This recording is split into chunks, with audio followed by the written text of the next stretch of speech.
नमस्कार। टीडीएम सफलता चैनल में एक बार फिर आप सभी का स्वागत है। आज के इस वीडियो में हम देखेंगे कक्षा 7 सुरभि द्वितीयो भागः सप्तम वर्गाय संस्कृत पाठ्य पुस्तकम के 7वें वर्ग के लिए संस्कृत पाठ्य पुस्तक के आज हम पाठ देखेंगे। षोडशः पाठः प्राचीन भारतीय वैज्ञानिकाः, जिस पाठ की विधा है संवादः। तो संवाद के माध्यम से आज हम इस पाठ का उच्चारण एवं हिंदी अनुवाद करना सीखेंगे। षोडशः पाठः 16वां पाठ प्राचीन भारतीय वैज्ञानिकाः, प्राचीन भारत के वैज्ञानिक। तो आज विद्यार्थी इस पाठ का उच्चारण एवं हिंदी अनुवाद करना सीखेंगे। तो प्रारंभ करते हैं पाठ। एकस्मिन् विद्यालये आचार्य छात्राणां मध्ये वैज्ञानिकानां विषये वार्तालापः प्रचलति। एकस्मिन् विद्यालये, एक विद्यालय में आचार्य छात्रों के बीच में वैज्ञानिकों के विषय में वार्तालाप चलता है। आचार्यः, आचार्य कहते हैं, छात्राः, हे छात्रों, किम यूयम जानीत, क्या तुम सब जानीत जानते हो, यत कि रेखागणितस्य नवविंशतितमं, रेखागणित के नवविंशतितमं 29 प्रमेयम किम, प्रमेय क्या है। छात्राः, छात्र कहते हैं, आम, हाँ, जानीमः, जानते हैं, पाइथागोरस प्रमेयम इति, पाइथागोरस की प्रमेय। आचार्यः, आचार्य कहते हैं कि एतस्य नामकरणस्य कारणम किम, आचार्य कहते हैं इसके नामकरण का कारण क्या है। प्रशांतः, प्रशांत कहता है, अस्य प्रमेयस्य आविष्कर्ता पाइथागोरस नामकः वैज्ञानिकः आसीत्। अस्य प्रमेयस्य, इस प्रमेय का आविष्कार करने वाले पाइथागोरस नामक एक वैज्ञानिक थे। अतः तस्य नामना एतस्य नामकरणम अभवत्, इसलिए उसके नाम से इनका नामकरण हुआ। आचार्यः, आचार्य कहते हैं कि संप्रति ऐसा एव, अब तो यही प्रचारः, यही प्रचारित है, परंतु पाइथागोरस्तः 1500 वर्ष पूर्वम आचार्यः बोधायनः सुलभ सूत्रे एतस्य प्रमेयस्य प्रयोगम कृतवान्।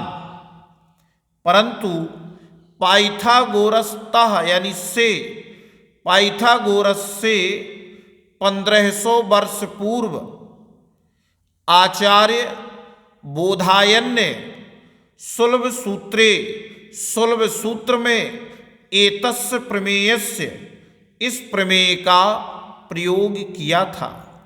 भारतीयाः अंकाः अपि ततः पूर्वम आसन, भारतीयाः अंकाः, भारतीय अंक भी उससे पहले थे।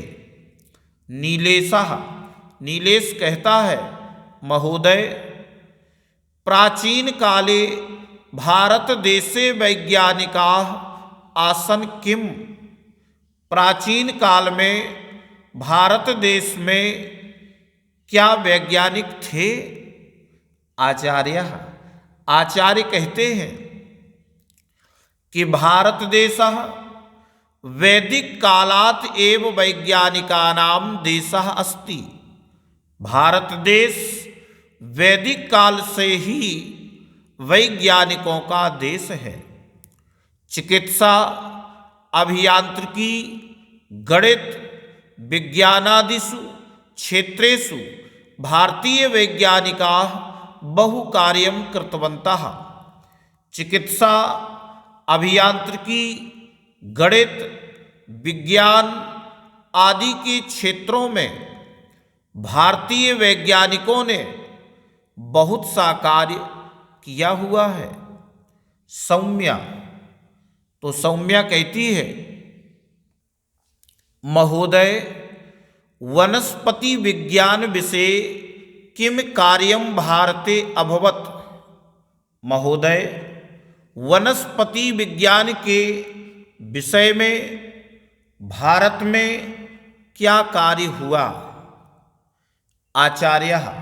आचार्य कहते हैं, महर्षि पराशरः वृक्षायुर्वेद ग्रंथे वनस्पतीनां वर्गीकरणं कृतवान्।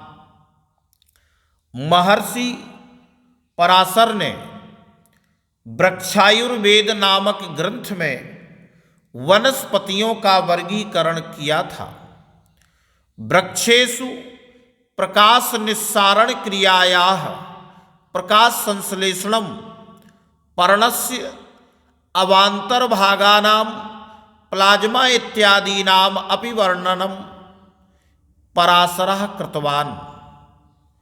वृक्षेषु, वृक्षों में प्रकाश के निकलने की क्रिया का, जिसे हम प्रकाश संश्लेषण क्रिया कहते हैं, तो पर्णस्य अवान्तर भागानां, पर्णस्य पत्ते के अवान्तर भागों का अर्थात प्लाज्मा आदि का भी वर्णन पराशर ने किया था। अर्जुन कहता है कि प्राचीन काले विद्युत कोशः बैटरी अपि आसीत् किम। प्राचीन काल में विद्युत कोश अर्थात बैटरी भी थी क्या।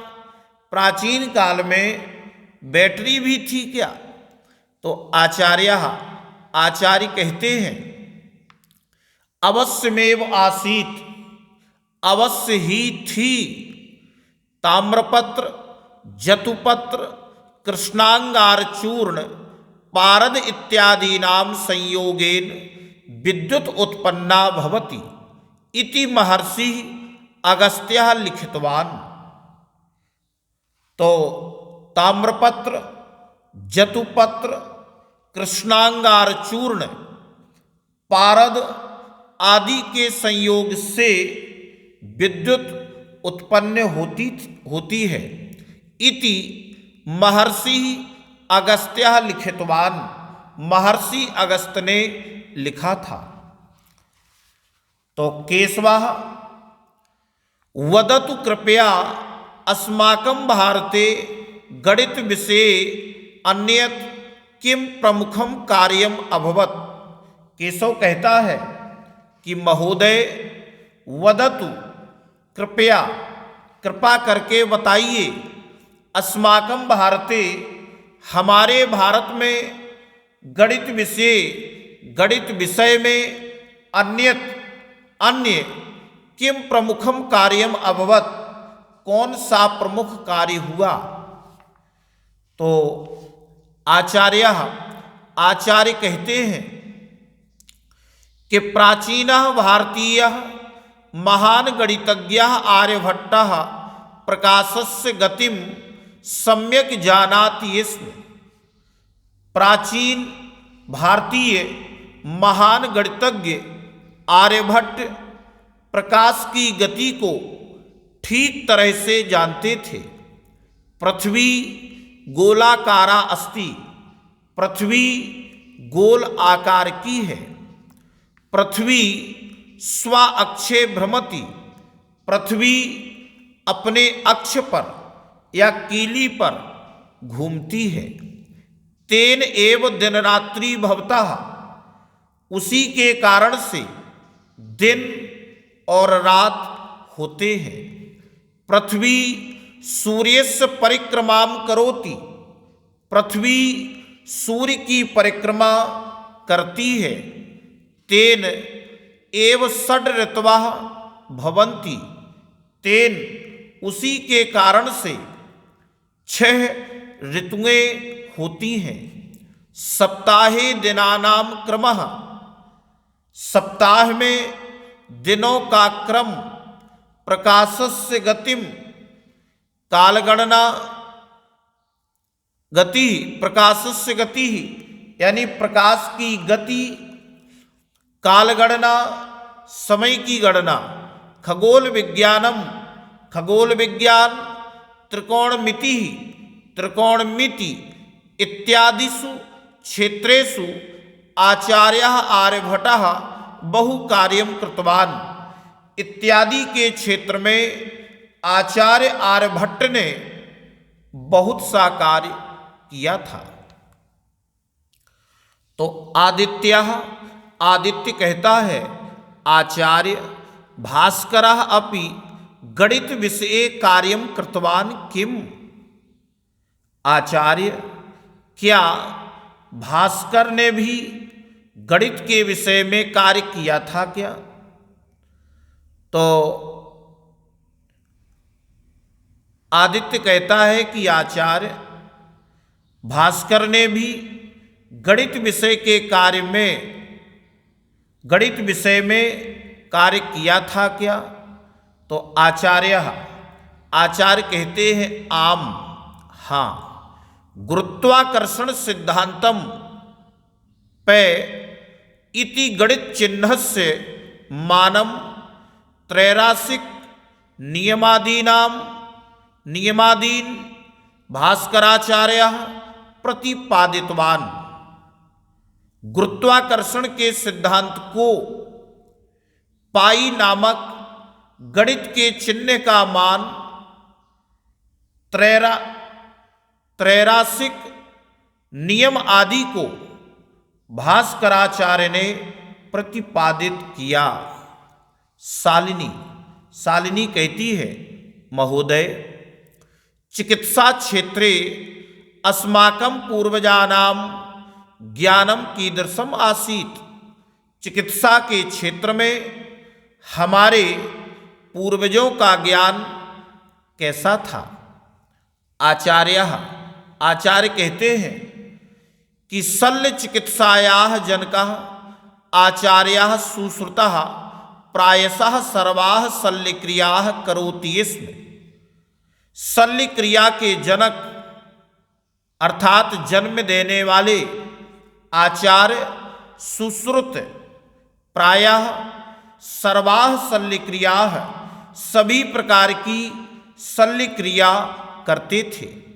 यथा जैसे त्वचारोपणम अर्थात प्लास्टिक सर्जरी, त्वचारोपण कहलाता है प्लास्टिक सर्जरी, नासिकारोपणम, कर्णरोपणम, तंत्रिका चिकित्सा, नेत्र चिकित्सा इत्यादयः। नासिकारोपण, कर्णरोपण, तंत्रिका चिकित्सा, नेत्र चिकित्सा इत्यादि। शल्य क्रियायाम यानी उपकरणानि सुश्रुतेन प्रयुक्तानि तानि एव उपकरणानि तथैव आधुनिक चिकित्सा क्षेत्रे प्रयुज्यन्ते।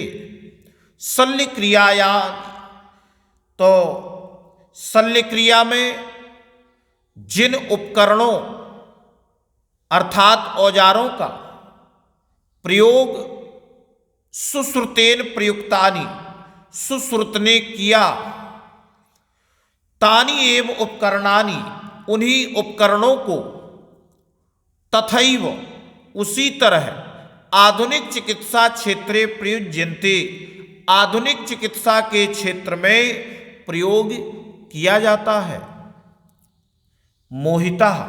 मोहित कहता है, आचार्य चरका अपि भेषज रसायनम ज्वाला परीक्षणम वनस्पति आधारितम च चिकित्सा पद्धतिम निर्दिष्टवान। मोहित कहता है, आचार्य चरक ने भी भेषज रसायन को, ज्वाला परीक्षण को, वनस्पति पर आधारित चिकित्सा पद्धति को निर्दिष्ट किया। गरिमा कहती है, महोदय प्राचीन भारतीय वैज्ञानिकानां नामानि तेषां आविष्कारः च विस्तरेण कुत्र लभ्यन्ते। तो गरिमा कहती है, महोदय प्राचीन भारतीय वैज्ञानिकों के नाम तथा उनके आविष्कार विस्तार से कहाँ प्राप्त किए जा सकते हैं। तो आचार्य कहते हैं कि भारतस्य वैज्ञानिक परंपरा सुदीर्घा अस्ति, तस्याः परिचयः संस्कृतस्य प्राचीन ग्रंथेषु प्राप्यते। भारत की वैज्ञानिक परंपरा बहुत ही दीर्घ है, अर्थात बड़ी है। तस्याः परिचयः, उसका परिचय, संस्कृतस्य प्राचीन ग्रंथेषु प्राप्यते, संस्कृत के प्राचीन ग्रंथों में प्राप्त होता है। इस प्रकार से इस वीडियो में इतना ही। नीचे हमें शब्दार्थ दिए गए हैं, जिन शब्दार्थों को विद्यार्थी अच्छे तरीके से पढ़ें, तैयार करें, ताकि इस पाठ के हिंदी अनुवाद करने में किसी भी प्रकार की कोई कठिनाई ना हो। अगर आपको वीडियो अच्छा लगा हो तो वीडियो के लिए कमेंट और शेयर अवश्य करें। धन्यवाद।